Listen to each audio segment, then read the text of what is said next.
बड़ी खबर गोवा अग्निकांड मामले से जुड़ी सामने आ रही है, जहां कोर्ट की शरण में पहुंचे हैं लूथरा ब्रदर्स। विदेश भागने के बाद कोर्ट में याचिका दायर की है। आग लगने में आपको बता दें कि 25 लोगों की मौत हुई थी। तो अब गोवा अग्निकांड में रोज नए नए खुलासे हो रहे हैं। जिस तरीके से लूथरा ब्रदर्स पहले विदेश भागे और अब कोर्ट की शरण में पहुंचे, इस पूरे मामले पर क्या नया ताजा अपडेट है और इसके अलावा अग्निकांड वाले दिन क्या क्या हुआ था और 2 साल पहले वो कौन सा नोटिस दिया गया था जिसका पालन नहीं किया गया और 2 साल बाद 25 लोगों की मौत होती है। उन 25 लोगों की मौत का असली गुनाहगार कौन है, जिम्मेदार कौन है, इस पूरे मामले पर हमारे साथ जानकारी देने के लिए चेतन है।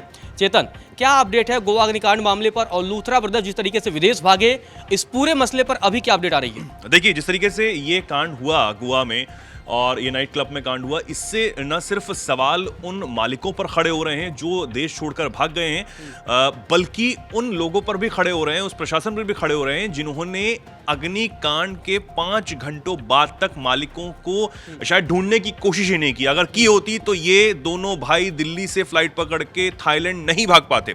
पूरे मामले पर आएंगे, लेकिन उससे पहले जरा जो आपने शुरुआत में कहा कि किस तरह अब ये कोर्ट की शरण में जो है पहुंच गए हैं। दरअसल night club Birch by Romeo Lane के जो मालिक हैं सौरभ और गौरव लूथरा, वो विदेश भागने के बाद अब उन्होंने दिल्ली की रोहिणी कोर्ट में अग्रिम जमानत याचिका दाखिल कर दी है।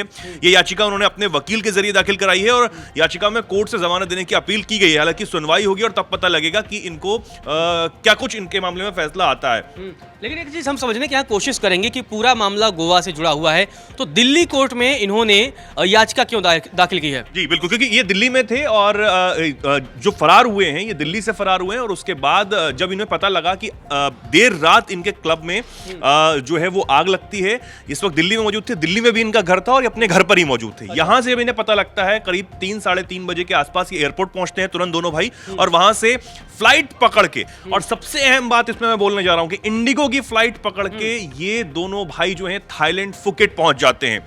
तब तक गोवा पुलिस और तमाम जो चीजें थी, कहां ये हो रहा था, हालांकि बहुत बड़े सवाल जो हम खड़े हो रहे हैं। लापरवाही भी इसे अगर कहा जाए तो ये यही ठीक होगा मेरे ख्याल से। हालांकि अब एक जो बिजनेस पार्टनर है इनका अजय गुप्ता, उसको गोवा पुलिस ने दिल्ली से ही गिरफ्तार किया है। पूछताछ जो है वो इससे लगातार की जा रही है, लेकिन इसका ये कहना है कि मैं सिर्फ पार्टनर था और तमाम चीजें मैं कहीं और था। एनओसी के सवाल पर भी अजय गुप्ता चुप रहा। वो एक दिन पहले ही अस्पताल में ही भर्ती हो गया था ताकि गिरफ्तारी से ये बच सके, लेकिन इसकी गिरफ्तारी जो है फिलहाल अब की गई और लगातार पूछताछ की जा रही है कि आखिर 25 लोगों की मौत का जिम्मेदार कौन है। और 4 कुल मालिक हैं, जिसमें 2 भाई हैं, सौरभ गौरव, एक अजय गुप्ता जो अब पुलिस की गिरफ्त में है और एक अभी भी फरार है। यानी कि 4 में से सिर्फ एक व्यक्ति को पुलिस अब तक पकड़ पाई है। साथ ही अब जो पूरा मामला अगर उस पर हम नजर डालें तो 6 दिसंबर को आग लगती है गोवा के birch by Romeo lane night club में। 25 लोगों की मौत हो जाती है और अगर इसे पूरे मामले को हम सिलसिलेवार तरीके से समझें कि आखिर हुआ क्या था, तो ये भी बहुत ज्यादा जरूरी है। दरअसल कैसे लगी, यही बड़ा सवाल है कि आग कैसे लगी।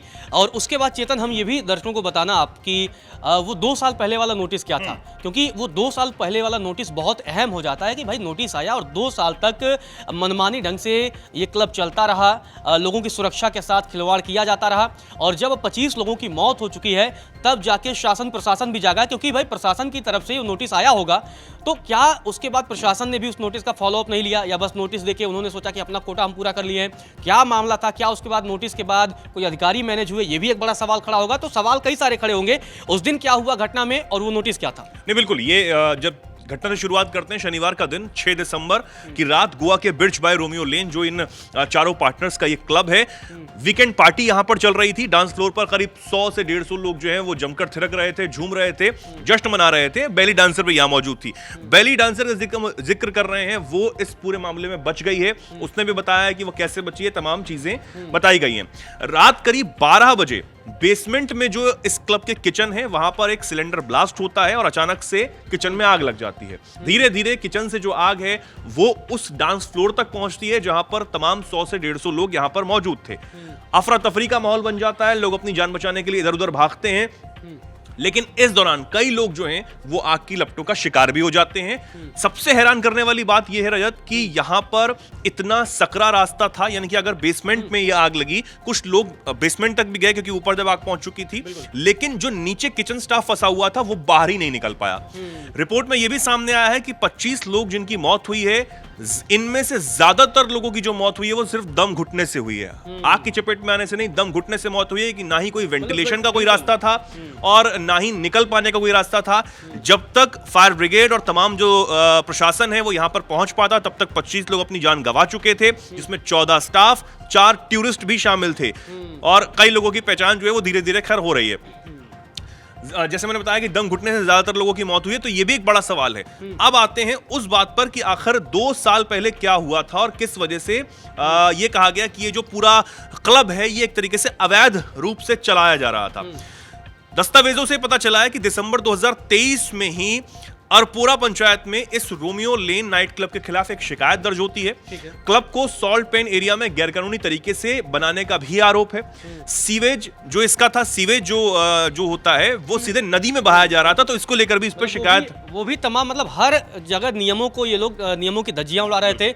मतलब चाहे वो सीवेज का पालन की बात आए, चाहे वो वेंटिलेशन की बात आए, चाहे वो सकरे रास्तों को लेकर बात आए, तो मतलब हर जगह ये लोग नियमों की धज्जियां उड़ा रहे थे।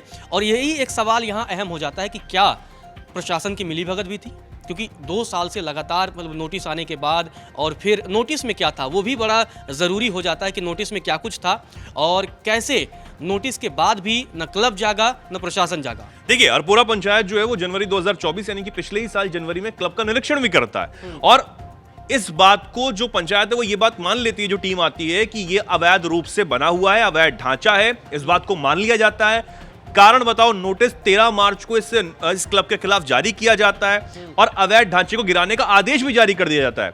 इससे पूरे इस क्लब पूरी तरीके से बंद हो जाता। क्लब मालिकों को 15 दिनों के अंदर जो है वो आदेश का पालन करने को कहा गया था, लेकिन उसके बाद भी कोई पालन नहीं किया गया। और अब समझिए जिस तरीके की बात आप कर रहे हैं कि कैसे ना माना जाए कि ऊपरी जो संरक्षण था वो ना मिला हो। अब चाहे वो प्रशासन का हो या कहीं भी हो, कैसे ना माना जाए कि संरक्षण ना मिला हो। अगर नियमों की धज्जियां उड़ाई गई और ये भी मान लिया गया कि अवैध ढांचा था, उसके बाद भी गिराने का भी कहा गया कि भाई आप गिरा दीजिए, आप मतलब सीधे तौर पर कहा गया। उसके बाद भी लगातार ये भीड़ जुटाते रहे, पार्टियां चलती रहीं और लोगों की जिंदगी, मतलब हर दिन आप ये समझिए कि लोग अपनी जिंदगी के साथ खिलवाड़ करने जाते थे। मतलब पार्टी में तो उन्हें पता था कि वो पार्टी में जा रहे हैं, ये हादसा पहले भी हो सकता था, लेकिन 2 साल बाद हुआ। नहीं, बिल्कुल। और सबसे बड़ी बात है कि तमाम निरीक्षण के बाद, कारण बताओ नोटिस के बाद भी इन मालिकों ने एक भी दस्तावेज प्रशासन के सामने जारी नहीं किया और उसके बाद उनसे सवाल भी नहीं किया गया। यह बहुत बड़ा सवाल है कि आखिर जिम्मेदारी हम किसकी माने? उस प्रशासन की माने जो आंख मूंद कर सो रहा था, बैठा हुआ था, जिसको कोई मतलब नहीं था कि क्या हो रहा है गोवा में, या फिर इन मालिकों की जो अब चश्मा लगाकर और ऐश में थाईलैंड में अब घूम रहे हैं? 25 लोगों की मौत की जिम्मेदारी कौन लेने को तैयार है? कोई नहीं ले रहा है। हालांकि अब गोवा पुलिस अपना काम कर रही है। जो मुख्यमंत्री हैं प्रमोद सावंत, वो ये कह रहे हैं कि हम किसी को भी बख्शेंगे नहीं, ताबड़तोड़ बुलडोजर चल रहा है। लेकिन अब बुलडोजर चलाने का मतलब क्या, जब 25 लोगों की जान जो है वो जा चुकी है? खैर, कारण बताओ नोटिस जो 2024 में इनको दिया गया, उसके बाद कोई एक्शन नहीं लिया गया और उसके बाद अब ये जो एक्शन नजर आ रहा है उससे काफी लोग जो है वो नाराज भी हैं, भड़के भी हुए हैं। उसके बाद अगर हम आते हैं कि जो मैंने कहा कि इस 6 दिसंबर की रात को जो आग लगती है और उसके बाद करीब 5 घंटे, 4.5 से 5 घंटे का वो समय, जिसके बाद ये दोनों भाई जो हैं वो दिल्ली एयरपोर्ट से रवाना हो जाते हैं। तब तक इनके ऊपर कोई पूछताछ जो है वो नहीं की जाती और कोई एक्शन, शायद अगर प्रशासन पहले जाग जाता तो ये देश में ही रहते और ये गिरफ्त में होते। यहां पर एक रोल जो है वो इंडिगो का भी आ रहा है। वो इंडिगो जिसने करीब 1 हफ्ते से या उससे भी ज्यादा से देश के आम नागरिकों को इतना परेशान किया हुआ है, सिर्फ अपने मनमानी की वजह से, सिर्फ अपने मैं कहूंगा जो मार्केट शेयर 60 से 65% मार्केट शेयर इसके इंडिगो के पास है, उस वजह से। और आज शायद यही वजह है कि दिल्ली हाईकोर्ट लगातार लताड़ लगा रहा है। इंडिगो से भी सवाल पूछे जा रहे हैं, केंद्र सरकार से भी सवाल पूछे जा रहे हैं कि आखिर ये जिम्मेदारी किसकी थी कि लोग जिन्हें अपने जरूरी कामों से जाना था, किसी को अपने बीमार परिवार से मिलना था, पिता से मिलना था, किसी को बीमार माता से मिलना था, मैंने तो ये भी देखा कि एक जो महिला थी उसके अपने पिता की अस्थियां जो है वो विसर्जित करने के लिए बनारस जा रही थी, वो नहीं जा पाई। उन लोगों का दर्द, जबकि उन्होंने जो किराया होता है उसको चुकाया, बकायदा उन लोगों के पास। सवाल यही है कि देश के अंदर लोग जा नहीं पा रहे थे जरूरी कामों से, अपने परिवार के पास, कईयों की परीक्षा छूट रही थी, लेकिन उसी इंडिगो से भारत से थाईलैंड ये भाग जाते हैं। दिल्ली से इन्हीं के लिए वही इंडिगो की फ्लाइट इन्हें आसानी से विदेश पहुंचा देती है। फुकेट के लिए दिल्ली से इंडिगो की ये फ्लाइट लेते हैं 6E1073। उसमें ये फ्लाइट संख्या है, ये फ्लाइट संख्या है, बिल्कुल ये फ्लाइट संख्या, इसमें सवार होकर ये दोनों भाई फुकेट के लिए रवाना हो जाते हैं। रीजनल पासपोर्ट ऑफिस ने एक नोटिस जारी करके ये पूछा कि उनके पासपोर्ट क्यों जब्त ना कर लिए जाएं, ये अब पूछा जा रहा है। प्रॉपर्टी के मालिक ब्रिटिश नागरिक सुंदरन कुमार खोसला के खिलाफ भी ब्लू कॉर्नर नोटिस जो है वो जारी किया गया है। तमाम बहुत सारी चीजें हैं, जो बहुत सारी कड़ियां अभी, हालांकि बहुत सारी कड़ियां जो है वो खुलना बाकी हैं, लेकिन सवाल यही कि आखिर इतना बड़ा कांड होने के बाद जो मालिक हैं वो इतनी आसानी से विदेश भाग जाते हैं और पूरा प्रशासन जो है वो सोता रहता है। कई खबरें अब ये भी आ रही हैं कि जो पुलिस है वो अब उनको पकड़ने के लिए गोवा भी जा सकती है। हालांकि इसमें कितनी सच्चाई है अभी नहीं पता है, लेकिन इनको पकड़ना, इनसे पूछताछ करना और जो भी भरपाई हो सके इनसे करवाना अभी फिलहाल यही जरूरी है। कोर्ट भी इस मामले में, हालांकि इंडिगो के मामले में तो सवाल किए ही जा रहे हैं, लेकिन अभी भी इतने दिन हो गए उस मामले में अभी भी बहुत ज्यादा राहत जो है यात्रियों को नहीं मिल पा रही। कहा यह जा रहा है कि करोड़ों रुपए वापस लौटा दिए गए हैं, लेकिन जो समय बर्बाद हुआ और जो यात्रियों को परेशानी उठानी पड़ी और जो यात्री जो टिकट ले रहे थे और पता लग रहा था कि कैंसिलेशन ही है, तो फिर टिकट क्यों बुक की जा रही थी, इस सवाल का जवाब भी कंपनी के पास नहीं है। सीईओ साहब जो हैं इंडिगो के, उनको तलब कर लिया गया मंत्रालय में, तब वो मंत्री से मुलाकात करते हैं, तमाम चीजें बताते हैं, लेकिन कोई ठोस जवाब उनके पास भी नहीं है कि इतनी बड़ी एयरलाइन जो है वो किस तरीके से। हालांकि अब इसमें एक सवाल भी हो जाता है कि एक तरफ गोवा में जो कुछ हुआ वो पूरी तरीके से नजरअंदाज किया गया, सारे नियमों को ताक पर रख दिया गया, प्रशासन ने भी ताक पर रखा, और दूसरी तरफ इंडिगो में जब इतनी परेशानी चल रही थी तो बिना ऊपरी सांठगांठ के ये दोनों भाई कैसे विदेश भाग गए, तो ये मुमकिन नहीं हो सकता ऊपरी सांठगांठ के बिना। क्या इसमें क्या साजिश है, इसकी क्या कड़ियां हैं, आने वाले समय में जब जांच की जाएगी तब पता लगेगा। लेकिन बड़ा सवाल यही है कि आखिर 25 मौतों का असली जिम्मेदार कौन है, उन्हें न्याय कब मिलेगा और न्याय कैसा होगा, ये भी अपने आप में एक बड़ा सवाल है। इस तमाम मुद्दे पर हमारी नजर बनी रहेगी। फिलहाल के लिए इतना ही।